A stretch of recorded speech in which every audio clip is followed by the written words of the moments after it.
Hello everyone, welcome to my YouTube channel Ashish Nigam Maths English Tutorials. As we were continuing the pronoun, types of pronoun, and so today we will do the next type of pronoun. Now, this is quite a gap oriented video. यहाँ पर मुझे थोड़ा सा gap मिल गया मैंने. I think 15 to 20 days I haven't posted any video. I was busy in my different commitments and it was vacation also. So simultaneously both the things made things happening like this. So now it will again rejuvenate, start the refresh and start working again. अब आपको सारी classes के videos धीरे धीरे मिलते रहेंगे, ठीक है? It will not take that much long. So welcome once again and thank you so much. Keep supporting my channel. And हालांकि मैंने पिछले काफ़ी दिनों से कुछ वीडियोस नहीं डाले, बट उसके बाद भी जिस प्रकार का response and love, the kind of affection that you have shown to my videos and to me and my channel, I am overwhelmed and thank you so much. And once again, let's start. Next type of pronoun is relative pronoun. Relative का मतलब क्या होता है? और हमारे relatives हैं. Relatives का simplification किया जाए तो रिश्तेदार. रिश्तेदार में यानी संबंधी. इन द रिलेशन का मीन संबंध. संबंध से बनता है संबंधी. हम किसी से किस रिलेशन से जुड़े हुए हैं. तो रिलेशन का मतलब यह है कि there must be bonding layer between two. दो लोगों के बीच में किस बाउंडेशन के साथ वो जुड़े हुए हैं, वो उसके रिलेटिवनेस को शो करेगा. ठीक है, तो देखते हैं इसे. Relative pronouns. A relative pronoun is one which is used to refer to noun mentioned previously, whether they are people, places, things, animals or ideas. Relative pronouns can use to join two sentences. कहने का मतलब क्या है? Relative pronoun is क्या होता है? Which is used to refer to noun mentioned previously. Already एक sentence में या पैराग्राफ में ऑलरेडी मेंशन किए गए नाउन को एक्सप्रेस करने के लिए जिस प्रोनाउन का यूज किया जाता है उस रिलेटिव प्रोनाउन कहते हैं. और ये क्या हो सकते हैं? किसी को भी रिप्लेस कर सकते हैं. People, place, things, animals, means इसको बोला जाए तो नाउन्स को. ठीक है, और नाउन है तो नाउन को ही रिप्लेस करेगा. और रिलेटिव प्रोनाउंस और कैन ऑल्सो बी यूज्ड. इनका यूज किया जाता है दो सेंटेंसेस को ज्वाइन करने के लिए भी एज ए कंजक्शन कनेक्टर के. Relative pronouns are that, which, who, whom and whose. कौन कौन से रिलेटिव प्रोनाउन होते हैं? That, which, who, whom and whose. ठीक है, इनको हम सेपरेटली डिस्कस करेंगे one by one. Relative pronoun में यही होता है. इन चारों पांचों को डिस्कशन, उनका execution we will see to it. Right, I hope समझ में आ गया होगा. Who refers to a person as the verb subject, whom refers to a person as the verb object. अब देखिए हु और whose. हु क्या है? जब किसी पर्सन को एज ए सब्जेक्ट रिलेशन होता है तब हु का यूज किया जाता है. जब किसी पर्सन का एज ऑब्जेक्ट रिलेशन होता है तब हुज का यूज किया जाता है. अभी हम कुछ एग्जांपल्स देखेंगे and then we will come to know. Who and whom, आगे क्या है? Who and whom can also be used to refer to animals. Who and whom का यूज जो है वो एनिमल्स को भी एक्सप्रेस करने के लिए किया जाता है. That are mentioned by name and seen as person. अगर उन्हें उनका नेम या एज ए पर्सन उन्हें एक्सप्रेस किया गया हो. ठीक है, प्लीज इसके नोट्स जरूर बनाएं क्योंकि आपको ऐसा मैटर नहीं मिलेगा स्पेसिफाइड स्प्लिटेड में. नाउ whose refer, अब whose की बात करें. whose refers to people, animal or things in possession. whose का यूज कब किया जाता है? पीपल, एनिमल या चीजों को एक्सप्रेस इन पोजीशन मीन्स जिस पर आप हक अपना एक पूरा हक शो कर रहे हो, ठीक है। which क्या है, which refers to animals, we या नॉन लिविंग थिंग, which क्या है, एनिमल्स और नॉन लिविंग जनरल थिंग्स को रिप्रेजेंट करने के लिए किया जाता है। और what refers to a person, animal और thing, what किसको एक्सप्रेस करता है, पर्सन, एनिमल और थिंग, ठीक है। अगर उसको अब कैसे, कुछ एग्जांपल्स देखते हैं रिलेटिव प्रोनाउन के। Ram is a king, you see to it, Ram is a king, Ram is a king who rules, Ram is a king who rules the seven kingdom।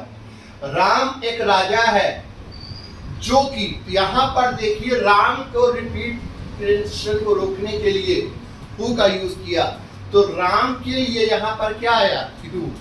क्यों, who किसके लिए है, राम के लिए, तो who का रिलेशन किससे है, राम के लिए। हु का मतलब कौन होता है जनरली, बट बिलीव मी यहाँ पर कौन का सेंस नहीं है। राम एक राजा है जो कि रूल्स द सेवन किंगडम, जो सेवन किंगडम्स में, राज्यों में, सातों भुवनों में राज करते हैं। तो यहाँ पर राम का रिलेटिव प्रोनाउन क्या हुआ, हु। ध्यान रखो, who as a subject, Ram यहाँ पर सब्जेक्ट के तौर पे आया, तो देखो हु भी सब्जेक्ट के तौर पर आया, जैसे बोला थी कि who co as a subject use करते हैं। द सेवन किंगडम्स, अब यहां पर राम अलाइव है, अलाइव के लिए हु का यूज किया गया, ठीक है। अब seven kingdoms which are ruled by different houses answers to him. फिर इसी का एक पैराग्राफ जैसे सेंटेंस की सीरीज मैंने बनाई जिससे आपको समझ में आया कि राम एक राजा है who rules the seven kingdom, जो कि 7 राज्यों में राज करता है। अगला में है the seven kingdoms which are ruled by, 7 kingdoms जो कि, यहां पर विच किसके लिए आया है, इन 7 किंगडम्स के लिए। लेकिन 7 किंगडम्स को क्या माना गया है यहाँ पर, नॉन लिविंग थिंग, इसलिए 7 kingdoms which are ruled by different houses answers to him, मतलब कि 7 किंगडम जो कि रूल किए जाते हैं डिफरेंट हाउसेस के द्वारा, ठीक है, वो उसको आंसर देते हैं, किसको देते हैं, राम, आंसर्स टू हिम। फिर Ram only trust Shyam who is a friend of him, Ram किसका ट्रस्ट करते हैं, श्याम पर, वो जो कि who is a friend of him, यहां पर हु किसके लिए आया है, श्याम के लिए। राम ट्रस्ट करते हैं श्याम पर, who is a friend of him, Ram कौन है, श्याम का दोस्त है, यहाँ पर श्याम के लिए क्या आया, ठीक है। Shyam is the governor of the kingdom which is vast, Shyam कौन है, is the governor of the kingdom which is vast, यहाँ विच किसके लिए आया है, किंगडम के लिए, समझ रहे हैं। राम गवर्नर है किंगडम का जो कि बहुत बड़ा है, विच इज, विच कौन, विच यानी कौन बड़ा है, किंगडम। फिर they have a slogan that is winter is coming, उनके पास एक स्लोगन है कि, कौन सा स्लोगन है, कि ठंड आ रही है, winter is coming, that connecting to different sentences, that किसके लिए आया, स्लोगन के लिए। फिर don't make comments that are not appropriate in this situation, don't make comments, comment मत कर जो कि are not appropriate in this, यहाँ पर comments मत करो, क्या comments जो कि appropriate नहीं है, यहाँ पर देखिए ये that का यूज किया गया, ठीक है। don't commit any promise that you cannot fulfill, ऐसा वादा मत कीजिए जो कि आप पूरा न कर सकते। समझ में आया सभी को, ठीक है। तो प्लीज इसे नोट कर लीजिए, इसमें कुछ चीजें आप रिलेटिवली जानते होंगे बट फिर भी इनका इंपॉर्टेंस और सिग्निफिकेंस है, तो please note it down, then we will further continue.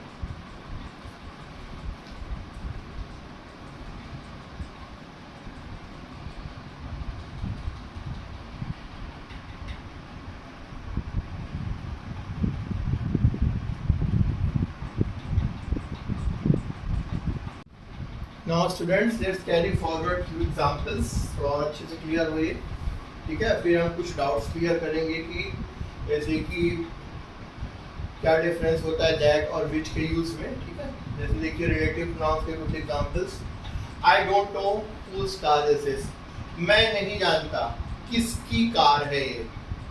I don't talk about car, ठीक है। आई डोंट नो मैं नहीं जानता, तो whose is always used as an object, object को इंडिकेट करने के लिए। तो किसकी कार, हुज कार किसकी, ये पोजीशन को शो कर रहा है, ठीक है। I don't no whom you are cheating, sorry I know whom you are cheating, मुझे पता है किसको आप धोखा दे रहे हो। तो whom किसको रिप्लेस कर रहा है, उस पर्सन को जिसको आप धोखा दे रहे हो, ठीक है। तो ये उससे रिलेशन शो कर रहा है।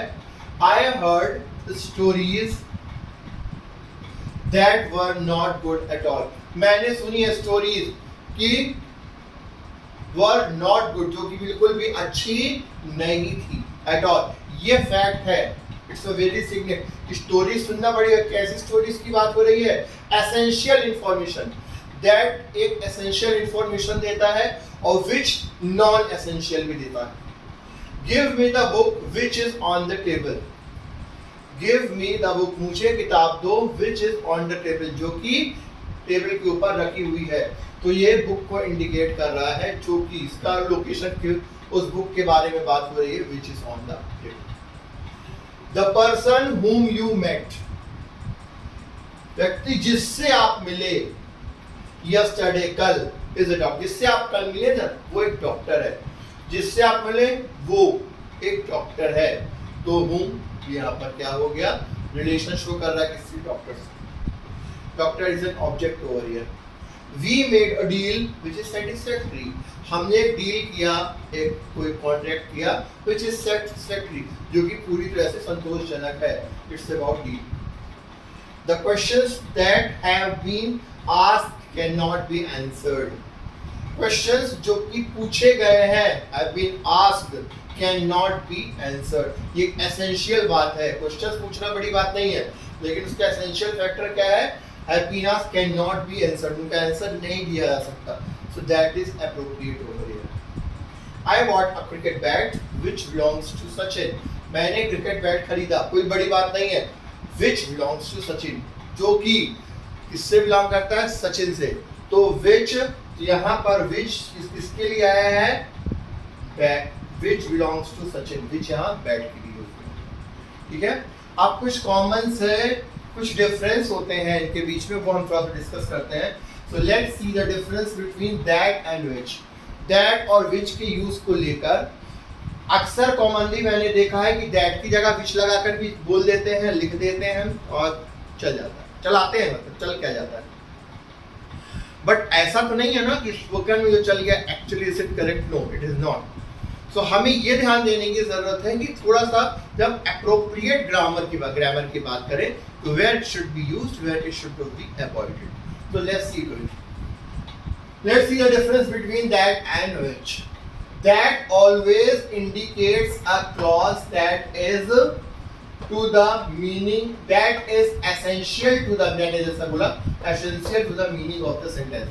जिस सेंटेंस में that का यूज किया गया उसको उस क्लॉज के साथ लगाया जाता है।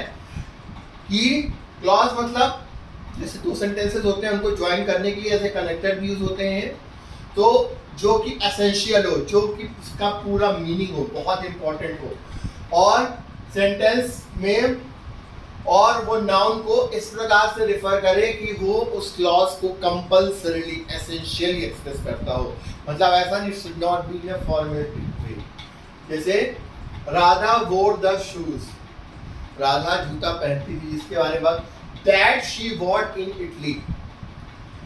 जूते पहनना कौन सी बड़ी बात है बताओ, लेकिन फॉर शूज, कैसे जूते, दैट वन, इसका क्वेश्चन में पूछा गया है, ये ब्रैकेट इसलिए लगा है, दैट फॉर शूज, कैसे जूते, that one she what in Italy. तो that she what in Italy ये क्या है, इस सेंटेंस का क्या है, एसेंशियल पार्ट है कंप्लीटली। अब यहाँ पर अगर आप विच लगा देते हो, चल जाएगा, जो कि उसने इटली से खरीदे थे। लेकिन विच लगाने का मतलब यह है कि आप इस पार्ट को इंपॉर्टेंस नहीं दे रहे। लेकिन इस सेंटेंस की खासियत ये है, एक बात बताओ, हम में से किसके पास जूते नहीं है? जूते खरीदना कौन सी बड़ी बात है? Is it? No. But the speciality of that common sentence, shoes खरीदने की स्पेशलिटी क्या है? That is bought in Italy, Italy में खरीदा गया। इस रीजन से वहां पर क्या होगा? Which is not appropriate, that is perfect, use of that perfect, right? इस चीज को समझना है। और स्पोकन में विच भी बोलोगे तो मैं खुद कहूंगा ओके, फाइन एंड शाइन, चलेगा, आपकी बात समझ में आ गई है। बट द ग्लोरियस थिंग जो आप बताना चाहते हैं कि जूता इटली में खरीदा गया है, shoes has been bought in Italy, that has lost its charm, वो अपनी चमक खो बैठेगा। इस चीज को समझने की जरूरत है। और इसका opposite which is used in a same situation but in a non essential clause, modifying an animal और थिंग। किसी एनिमल और थिंग को एक्सप्रेस करते हुए नॉन एसेंशियल चीजों को एक्सप्रेस करने के लिए किसका? विच का यूज किया जाता है। आई होप आपको समझ में आ रहा होगा। ठीक है, इसको नोट कर लीजिए, फिर हम आगे बढ़ते हैं नेक्स्ट कंफ्यूजिंग सेगमेंट पर।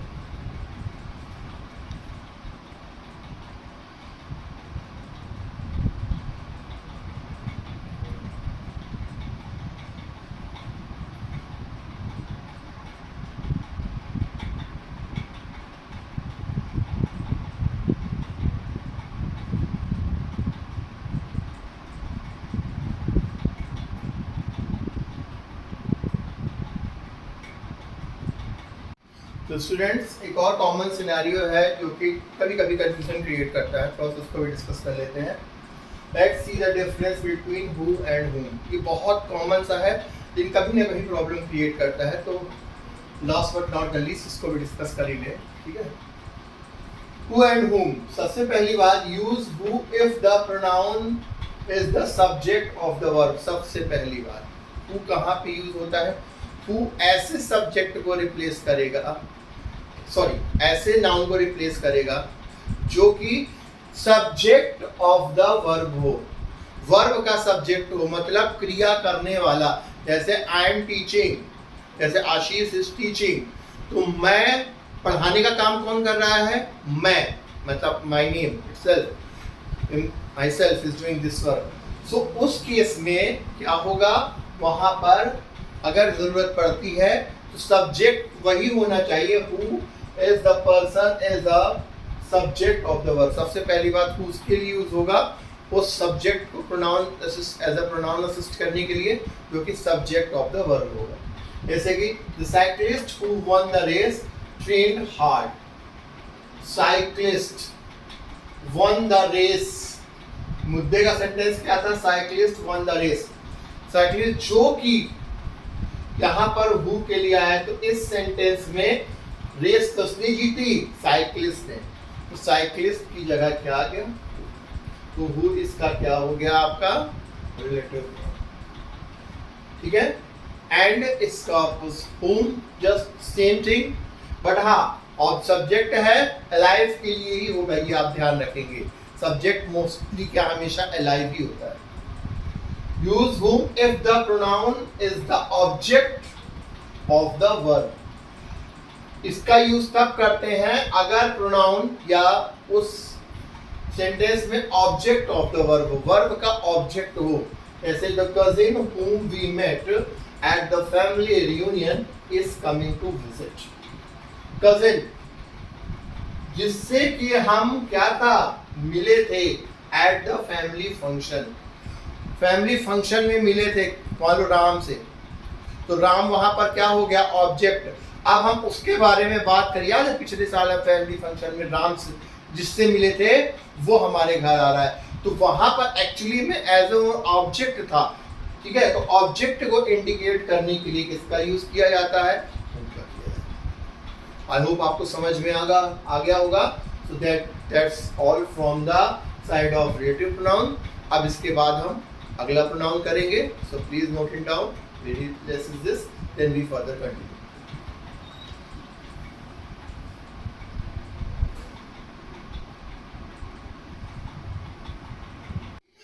So now students, next type of pronoun which we are going to discuss in this video, that is after relative pronoun, next is interrogative pronoun.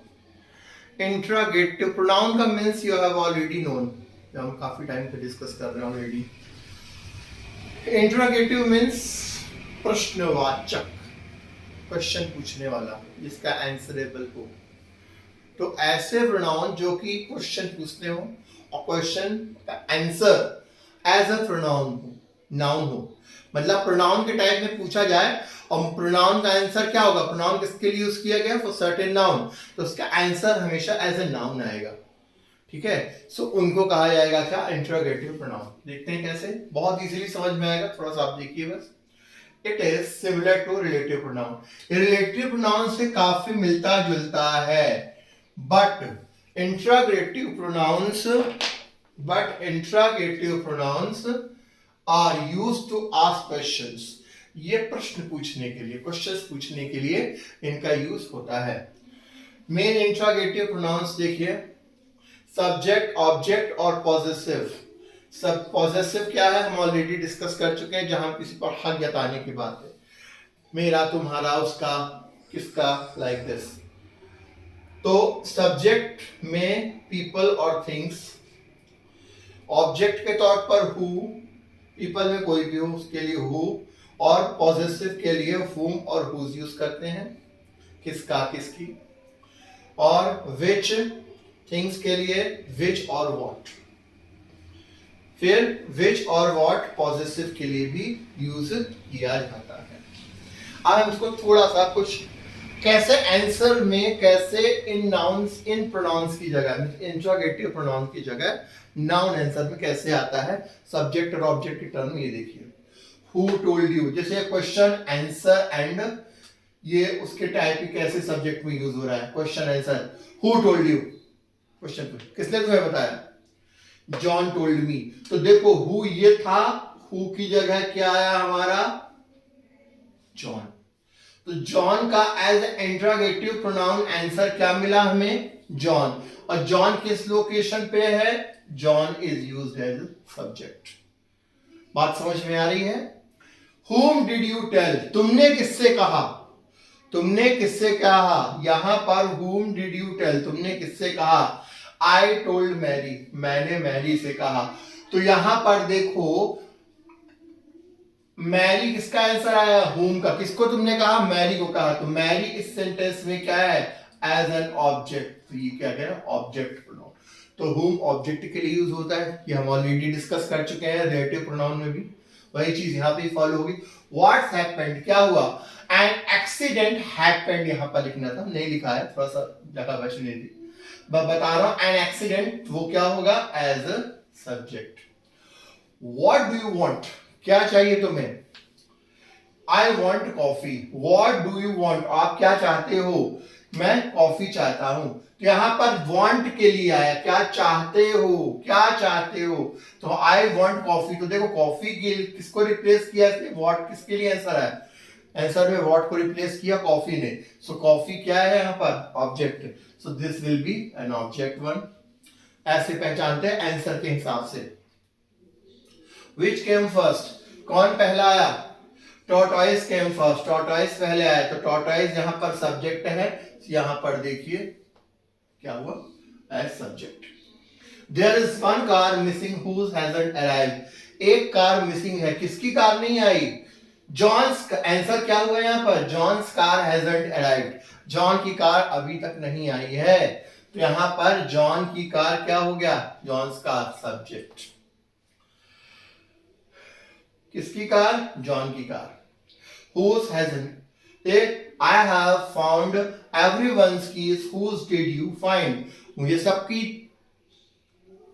चाबियां मिल गई, तुम्हें किसकी मिली, I found John's keys, मुझे John की चाबियां मिली. तो John की चाबियां एज एन ऑब्जेक्ट, ये ऑब्जेक्ट. आई होप आपको समझ में आ गया होगा, बहुत डिफिकल्ट नहीं है, वेरी सिंपल है, बट फिर भी कभी कभी कंफ्यूजन क्रिएट करता है, क्योंकि यही सारी चीजें रिलेटिव में भी हैं या इंट्रोगेटिव में भी हैं.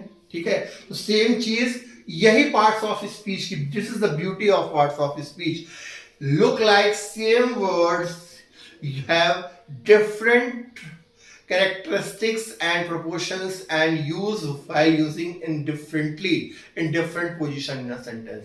स्पीच में अलग अलग जगह पर, इसीलिए what का भी आपको कंजक्शन के तौर पे भी यूज मिलेगा, बहुत सारी चीजों में मिलेगा what, that, one, बट ये जो दिक्कत खड़ी होती है, इसीलिए पार्ट्स ऑफ स्पीच बहुत जरूरी होता है. प्लीज इसे नोट कर लें, देन वी फर्दर कंटिन्यू.